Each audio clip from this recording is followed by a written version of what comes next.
Hi అండి అందరికీ. మన కిరాక్ సీత ఉంది కదా బిగ్ బాస్లో, తను వచ్చేసి నిన్న నైట్ ఒక గొడవ జరుగుతుంది అన్నమాట. అదే యశ్వి వాళ్ళు గెలుస్తారు కదా, నైనిక వాళ్ళు ఓడిపోతారు. నైనిక వాళ్ళ చేత మొత్తం పని చేయించాలి. నిఖిల్ వాళ్ళకి వచ్చేసి కిచెన్ డిపార్ట్మెంట్, నైనిక టీంకి వచ్చేసి మొత్తం హౌస్లో ఎన్ని పనులు ఉంటాయి అన్ని పనులు వాళ్ళకే అన్నమాట.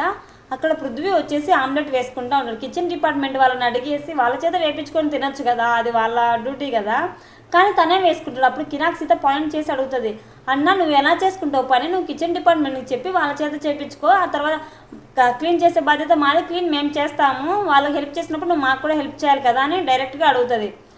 దానికైనా నా ఇష్టం ఇది, నువ్వెవరు నాకు చెప్పడానికి, నువ్వు నా కింద పని చేయట్లేదు, ఇది బిగ్ బాస్ హౌస్, పనిష్మెంట్, అది ఒక గేమ్ని గేమ్లా తీసుకో, దిమాక్కుండి మాట్లాడు. చాలా రూడ్గా మాట్లాడతాడు అబ్బాయి. అసలు నాకు అబ్బాయి, అసలు నేను అబ్బాయి నుంచి అసలు అట్లాంటిది రెస్పెక్ట్ చేయలే. చెల్లెమ్మ